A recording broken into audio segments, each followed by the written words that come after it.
गृहस्थ जीवन को सफल और सार्थक बनाने वाले सूत्रों में आचार्य कुंद हमें 5 अनुव्रतों को अंगीकार करने की प्रेरणा देते हैं। थूले तस्काय बहे, थूले मोशे अदत्त थूलेय, परिहारो पर महिला, परिग्रहारंभ परिमानम। इन 5 अनुव्रतों की चर्चा के क्रम में हमने अहिंसानुव्रत, सत्यानुव्रत, आचर्यानुव्रत और ब्रह्मचर्यानुव्रत पर चर्चा की।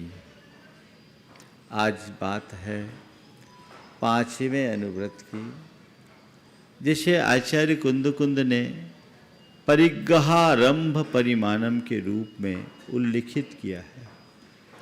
परिग्रह और आरंभ का परिमाण मनुष्य के जीवन में सबसे ज्यादा अगर आसक्ति होती है तो धन पैसे से होती है।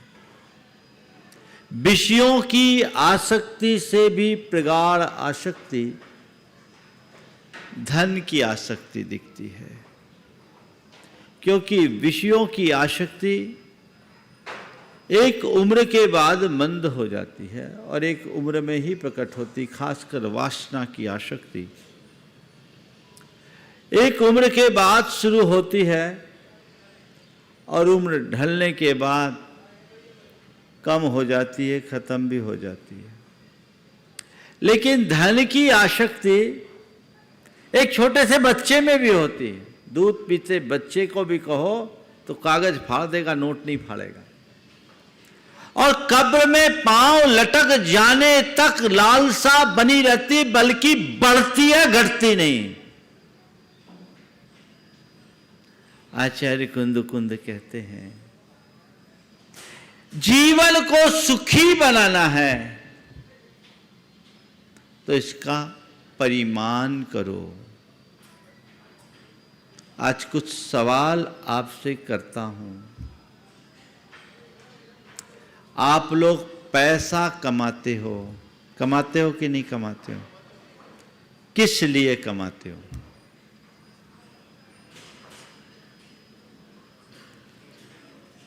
पैसा कमाते हो किस लिए कमाते हो? 4 सवाल है। क्यों कमाना, कितना कमाना, कैसे कमाना और कब तक कमाना। पहला सवाल, क्यों कमा रहे हो? कमाते रहे हो ना, किस लिए? बोलो मनीष। हाँ, परिवार के लिए। एक बार ऐसा हुआ, एक युवक बड़ा उद्यमी था और कम उम्र में उसने काफी बड़ा विस्तार किया अपने व्यापार का। लेकिन व्यापार इतना बढ़ गया कि परिवार को समय ही नहीं दे पाता था। वो हर हफ्ते में 5 दिन तो बाहर ही रहता, कभी 7 दिन भी हो जाए, लेकिन 2 दिन से ज़्यादा हफ्ते में घर नहीं रह पाता। और उसका काम जंगलों से जुड़ा हुआ था, तो जंगलों में रहता था, बीड़ी पत्ते का काम था। जंगलों में जुड़ा रहता, महीनों जब बीड़ी पत्ते का सीजन आता तो जंगलों में भी रहना पड़ता। और वो ऐसा बहुधंधी कि कोई भी काम बोल दो तो बढ़ जाए, पैसा बहुत कमाए। एक दिन उसकी धर्मपत्नी ने उसके सामने मुझसे कहा, महाराज जी इनको कुछ समझाइए, ये बस पागल ही बने होते हैं। मैंने उसकी तरफ देखा तो बोला, महाराज जी मैं कुछ नहीं, बस इन्हीं लोगों के लिए करता हूँ। जैसा अभी कहा, परिवार के लिए कमाते हैं। हाँ, मैं कुछ नहीं, मैं तो बस इनके लिए कमा रहा हूँ। तो उसकी पत्नी ने छूटते ही कहा, महाराज हमें इनका पैसा नहीं चाहिए, हमें हमारा पति चाहिए। ये परिवार के लिए कमाने की बात करते हैं, ये पूछो इनके पास परिवार के लिए वक्त है? क्यों कमाते हो? सबसे पहला उद्देश्य कमाने का है जीवन का निर्वाह। कमाई की शुरुआत आदमी जीवन के लिए करता है, जरूरतों की पूर्ति के लिए कमाना है, समझ में आता है। लेकिन कमाना ही तुम्हारी जरूरत हो जाए तो समझ में नहीं आता। क्यों कमाते हो? अपने जीवन की जरूरतों की पूर्ति के लिए। जब तक तुम्हारे जरूरतों की पूर्ति हो रही है तुम कमाओ, मुझे उससे कोई आपत्ति असहमति नहीं है। लेकिन पहले अपने मन को पलट करके देखो कि तुम अपने जरूरत की पूर्ति के लिए कमा रहे हो या केवल कमाने के लिए कमा रहे हो। अपने जरूरतों की पूर्ति के लिए कमा रहे हो या कमाने के लिए कमा रहे हो? और जरूरतों की पूर्ति के लिए कमा रहे हो तो तुम्हारी जरूरतें कितनी हैं? कितनी हैं? हाँ, कोई नहीं है ना। क्या हुआ? एक बार एक सवाल आया मेरे पास शंका समाधान में कि महाराज, दुनिया में सब प्रकार के प्राणी हैं, लेकिन ये कैश केवल मनुष्यों के पास क्यों है, बाकी अन्य प्राणियों के पास क्यों नहीं? हमने कहा ऐसा केवल इसलिए कि अन्य प्राणियों के पास केवल पेट है और मनुष्य ने अपने साथ पेटी अटैच किए हुए।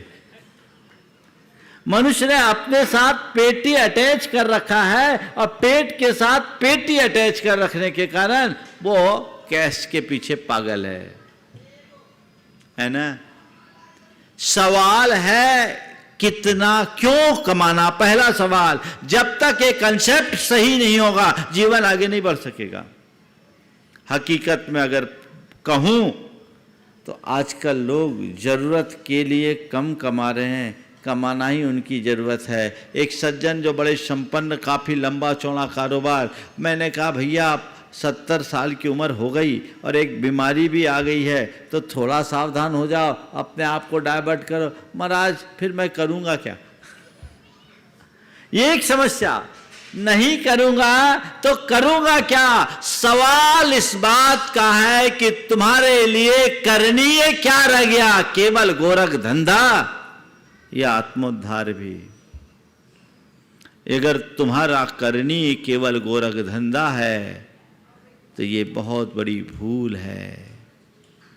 इस गोरख धंधे से मुक्त होकर अपने आत्मोद्धार की बात भी सोचो, जो जीवन का अंतिम लक्ष्य होना चाहिए, अल्टीमेट गोल होना चाहिए। तुम कितना भी कमा लो, गोरख धंधा करते करते एक दिन थक कर हार जाओगे और मर जाओगे, बचेगा कुछ नहीं।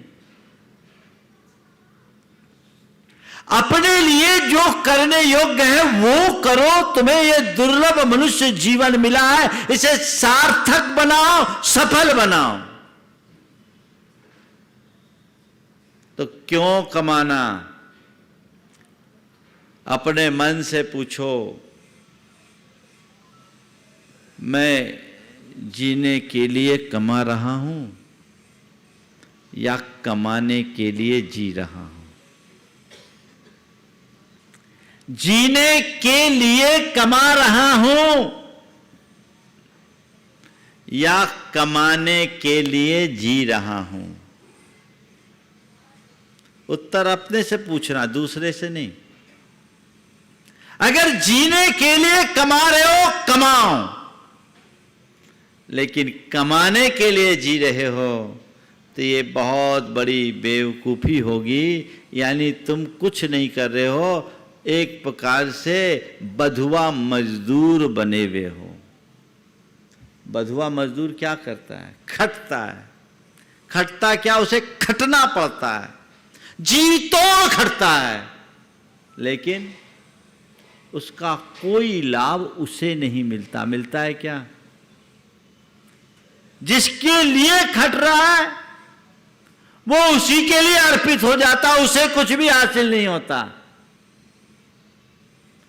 तुम जीने के लिए कमाओगे तो वो तुम्हारे काम आएगा, लेकिन कमाने के लिए जियोगे तो खटोगे, अपने लिए कुछ नहीं कर पाओगे, क्योंकि एक दिन सब छोड़ करके जाओगे। इसलिए क्यों कमाना? क्यों? तो क्यों कमाना, इसका उत्तर क्या है? जीने के लिए कमाना, जरूरत के लिए कमाना, और चलो एक कदम और आगे बढ़ जाता हूं, जरूरत के लिए कमाओ या जरूरतमंदों के लिए कमाओ। क्या करो? जरूरत के लिए कमाओ और जरूरतमंदों के लिए कमाओ। इसके अलावा क्या काम है? हाँ, दान, वो सब जरूरतमंदों में आ जाता है। जरूरत के लिए कमाओ या जरूरतमंदों के लिए कमाओ, इसके अलावा कमाने का कोई उद्देश्य नहीं है। और मैं एक बात कहता हूं, जरूरत के लिए कमाने में कदाचित पाप होगा, पर जरूरतमंदों के लिए कमाओगे तो केवल पुण्य होगा, क्योंकि उसमें तुम्हारा दान होगा, योगदान होगा। तो जरूरत के लिए कमाना पाप है, जरूरतमंदों के लिए कमाना पुण्य है। तुम किसके लिए कर रहे हो? महाराज, ना मैं जरूरत के लिए कर रहा हूं, ना जरूरतमंदों के लिए कर रहा हूं, मैं तो केवल कमाने के लिए कमा रहा हूं। तो उसको क्या कहेंगे हम? जो जरूरत के लिए कमाए वो उसकी व्यवस्था है, जो जरूरतमंदों के लिए कमाए ये उसकी उदारता है, और जो केवल कमाने के लिए कमाए ये उसकी मूर्खता है। तुम किस स्थिति में जी रहे हो? तुम विवश हो, उदार हो या मूर्ख, तय तुम्हें करना है। बात थोड़ी चुभ सी रही होगी। एक दिन एक ने कहा, महाराज आपके सारे प्रवचन बहुत अच्छे लगते हैं, आपके सारे प्रवचन बहुत अच्छे लगते हैं, लेकिन जिस दिन आप पैसों के बारे में बोलते हैं ना, तो थोड़ा खलबली मचने लगती कि आज तो क्या होगा। ये क्या है? ये तुम्हारी प्रगाढ़ लालसा की अभिव्यक्ति है। तो पहला सवाल, क्यों कमाना, ये आपको खुद में निश्चित करना है। चलिए, जरूरत के लिए कमाएं, परिवार के लिए कमाएं, ठीक है। कितना कमाना, कितना? यहां तो आचार्य कह रहे हैं परिग्रहारंभ परिमाणम। परिग्रह का परिमाण, आरंभ का परिमाण, यानी आपाधापी का परिमाण, भाग दौड़ का परिमाण। बहुत विशेष शब्द को ध्यान में देना है। भाग दौड़, ओवर, सब लोग आजकल तो बिल्कुल दौड़ ही रहे हैं, ठहरने का तो कोई काम ही नहीं है। 24 घंटे एक ही धुन, खाने तक के लिए वक्त नहीं। लोग कहते हैं महाराज हम रोटी के लिए कमाते हैं, पर कमाने में इतने लीन हो जाते हैं कि रोटी के लिए वक्त नहीं जुटा पाते। बोलो, है ना? रोटी के लिए कमाना समझदारी है, समझ में आता है, लेकिन कमाने में इतना मगन हो जाना कि रोटी खाने का ही वक्त ना मिले तो क्या काम? हा? मैंने सुना घनश्याम दास बिड़ला ने, उनके परिवार में एक व्यवस्था बना रखी थी कि परिवार के सभी सदस्य एक साथ भोजन किया करते थे। उनके ही परिवार के संभवतः आदित्य बिड़ला 2-4 दिन शाम के भोजन में उपलब्ध नहीं हो पाए। उनसे पूछा गया, क्या बात है, आज 3 दिन से तुम भोजन में नहीं आ पा रहे हो समय पर, क्या वजह है? 3 दिन से तुम भोजन में क्यों नहीं आ पा रहे हो? उसने कहा काम ज़्यादा है इसलिए नहीं आ पा रहा हूँ। उन्होंने उसी दिन उसकी 5 कंपनियों को बसंत बिड़ला के लिए ट्रांसफ़र कर दिया और कहा तुम्हारे पास काम इतना अधिक है कि खाने के लिए टाइम नहीं है, इसलिए खाने के लिए टाइम निकालो, काम के पीछे परेशान मत हो। ये देखेगा, ये दृष्टिकोण। और तुम, अरे ठीक है चलेगा।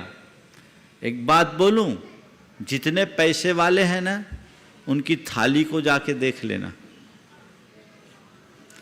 पैसे वालों की थाली को जाके देख लेना, थाली में कुछ नहीं मिलेगा, लूखे फुलके। उबली लौकी और मूंग के दाल के अलावा नसीब ही नहीं है उनके बेचारे के लिए।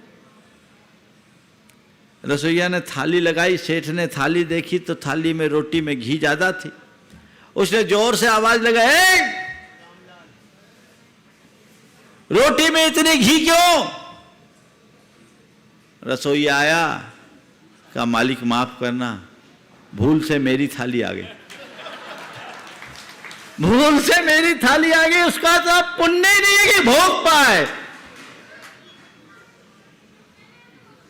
कहां जा रहे हैं? बात समझने की है। संत कहते हैं पैसा कमाना, पर पैसे के पीछे पागल मत होना। एक बात अंतस में अंकित कर लो, धन जीवन के निर्वाह का साधन है, साध्य नहीं।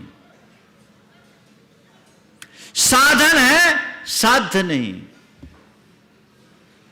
तो साधन को साधन की भांति रखो, उसे साध्य मत बनने दो। तो कितना कमाना बोलते हैं महाराज जी, आप लोगों का उपदेश सुनेंगे और हम लोग कमाना कम कर देंगे तो फिर ग्रोथ कैसे होगी? हमारे देश की इकोनॉमी का क्या होगा? लोगों का रोजी रोजगार का क्या होगा? मैं आपको एक बात कहता हूं,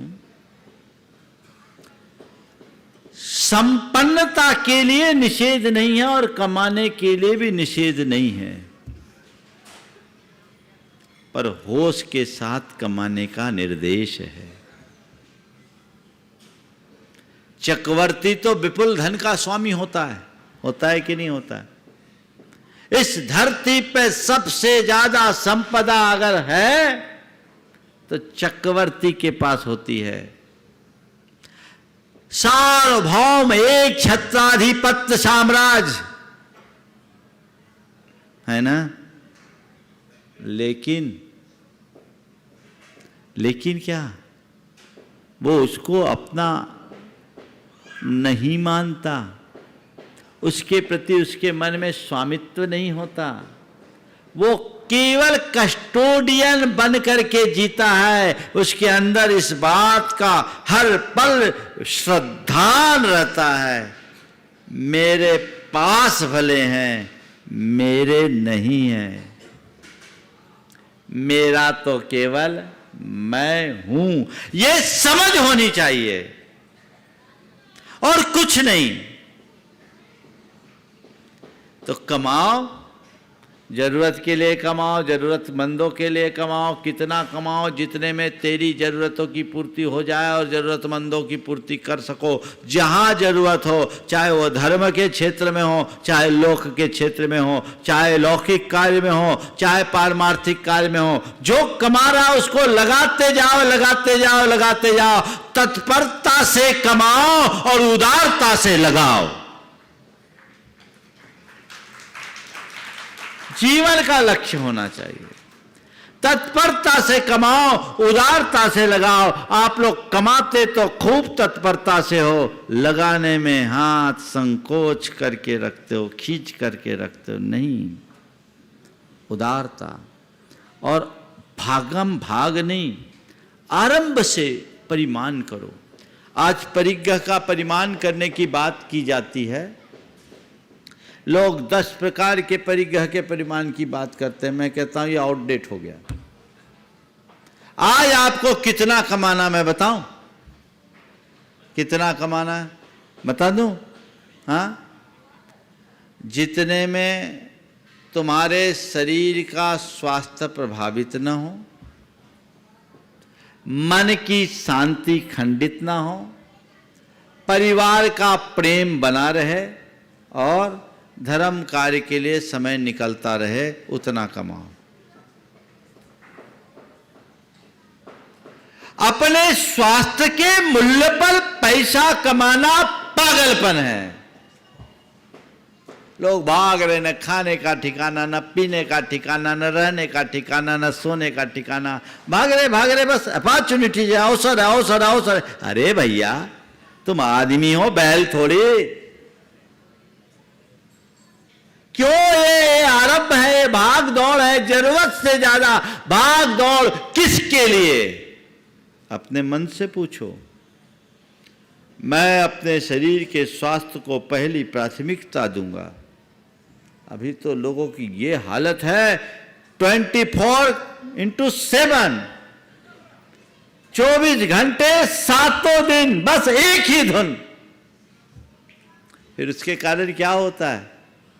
जब पैसा कमाने में टेंशन आता है ना, तो फिर डायबिटीज होती है, कार्डिक प्रॉब्लम होता है, फिर ब्लड प्रेशर खराब होता है, फिर अन्य तरह की बीमारियां जकड़ लेती है। आप देखिएगा ज़्यादातर बिजनेसमैन और प्रोफेशनल्स जो 35 क्रॉस कर चुके हैं, उन सबको आप देखिएगा तो सब डायबिटीज के शिकार हो गए हैं या कगार पर पहुंच गए। क्यों? ये अतिरिक्त आपाधापी का नतीजा है। कितना कमाना? पहला, मन की शांति खंडित ना हो। पहला यहां से शुरू करता हूं। कहां? पहले मन में टेंशन, दबाव, प्रेशर नहीं। व्यापार उतना ही करो जितने पर तुम उस पर हावी रह सको। व्यापार पर जब तक तुम हावी हो, तुम्हारा जीवन सेफ है। जिस दिन व्यापार तुम पर हावी हो गया, तुम असुरक्षित। सिस्टम बना के करो।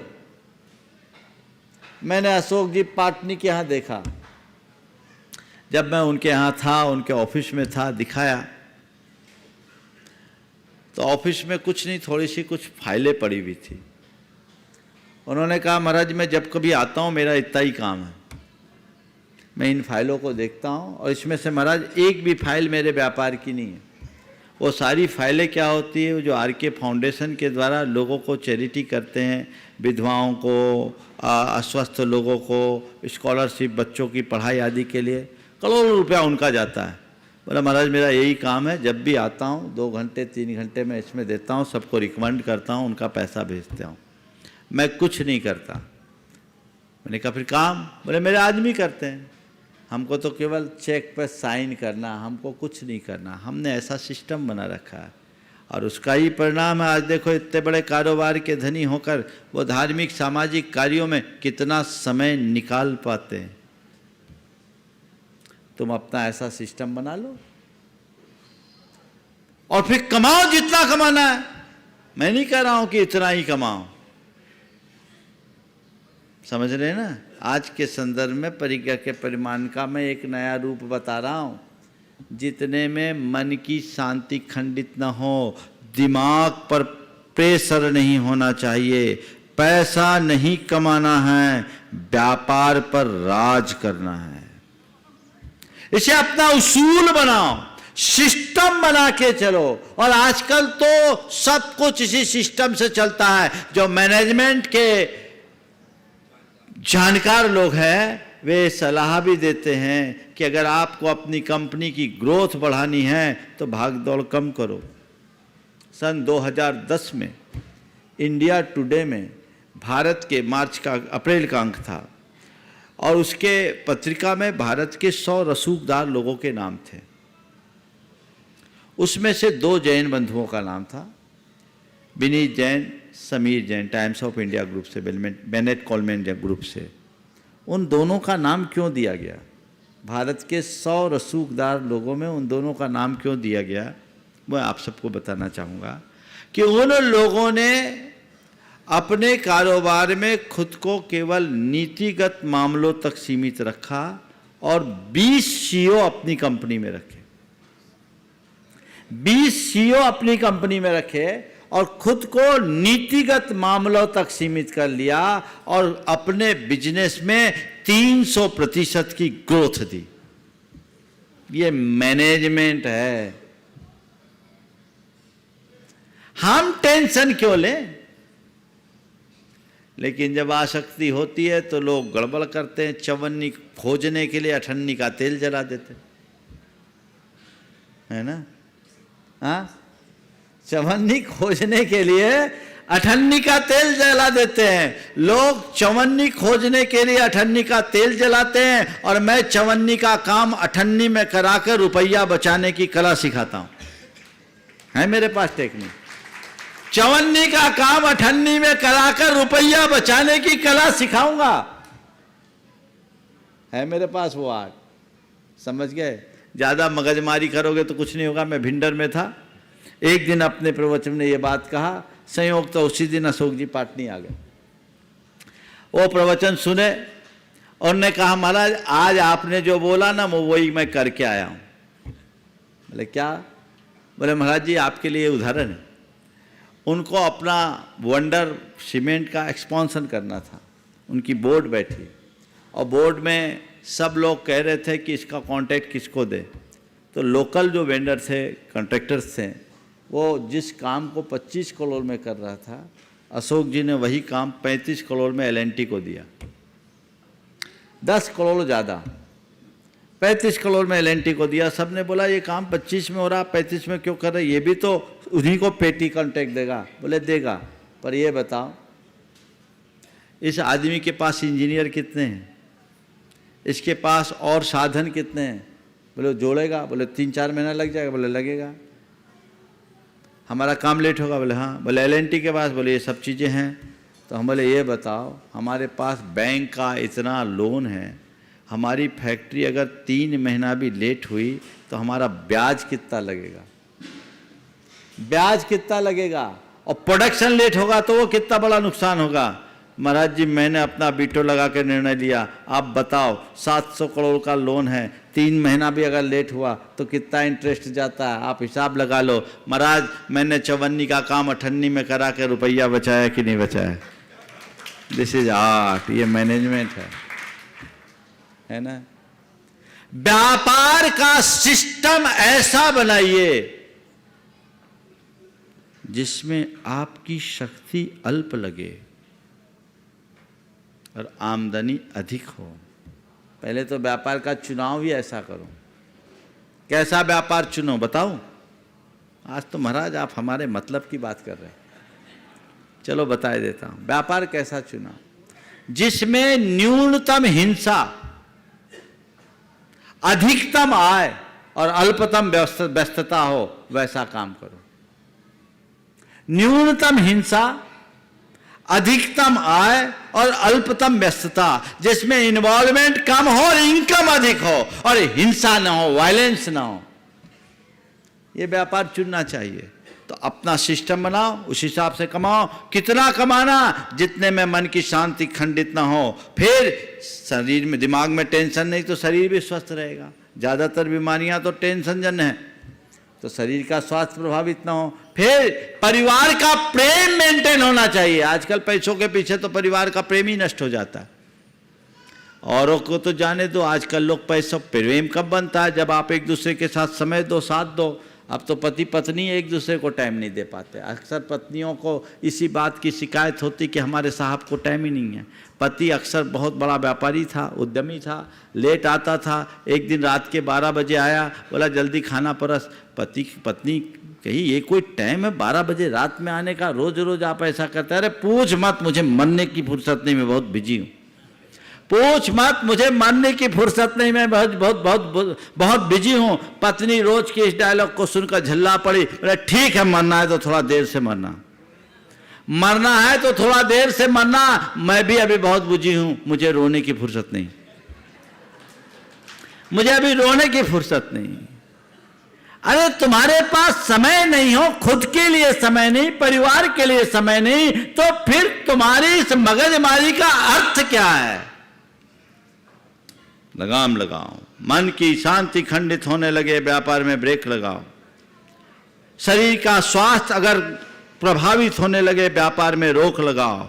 और परिवार का प्रेम प्रभावित होने लगे तो विराम लो।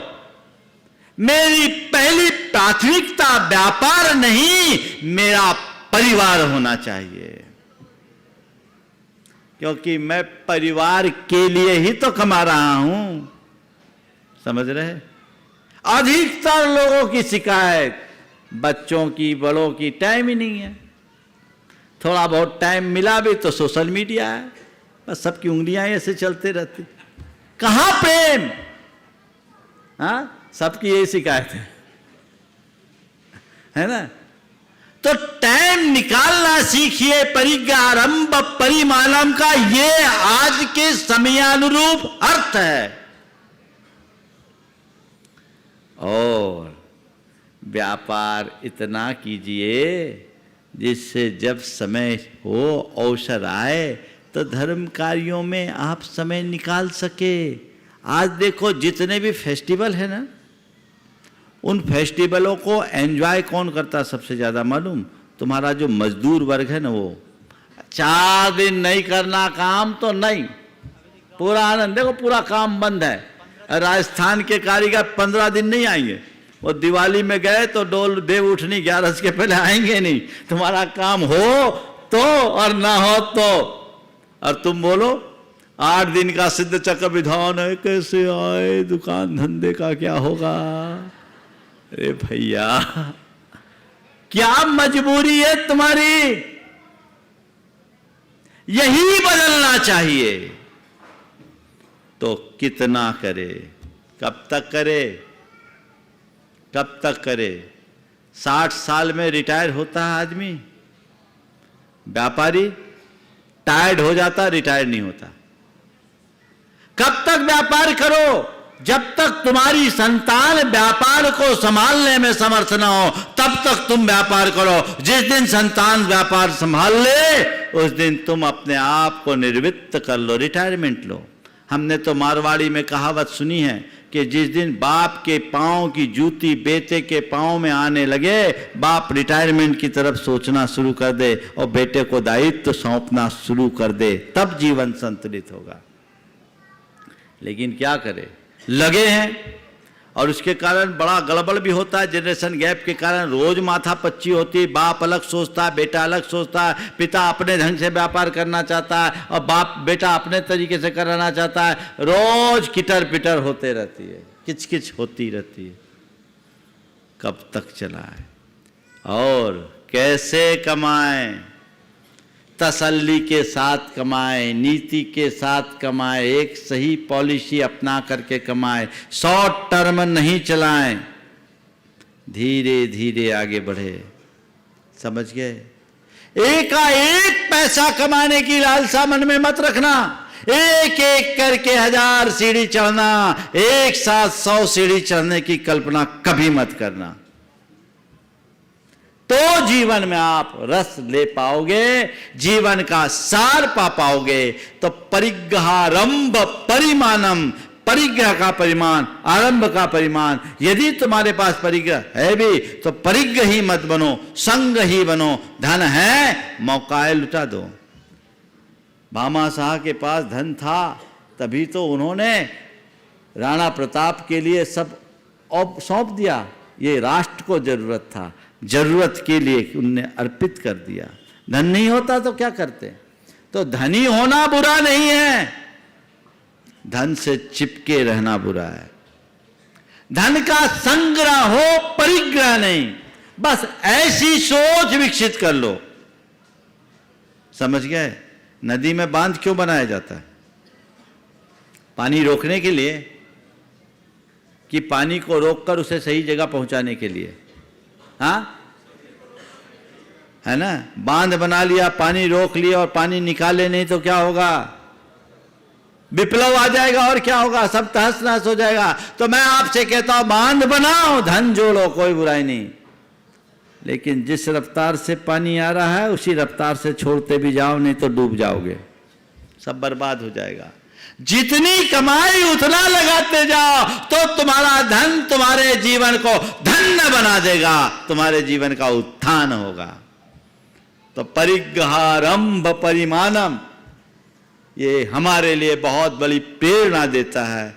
आप अन्य तरीके से परिग्रह का परिमाण नहीं कर पाओ, कोई बात नहीं, पर जो 4 बातें मैंने आज आप सबसे कही है उनको आपको देखना है। 4 सवालों पर विचार करके पैसा कितना कमाना, परिग्रह कितना रखना, मन की शांति खंडित ना हो, शरीर का स्वास्थ्य प्रभावित ना हो, परिवार का प्रेम बना रहे और धर्म कार्य के लिए समय निकाला जा सके। यदि यह आपने कर लिया तो आप राजा हो, आपका जीवन धन्य है। समय आप सबका हो गया, यहीं पर विराम।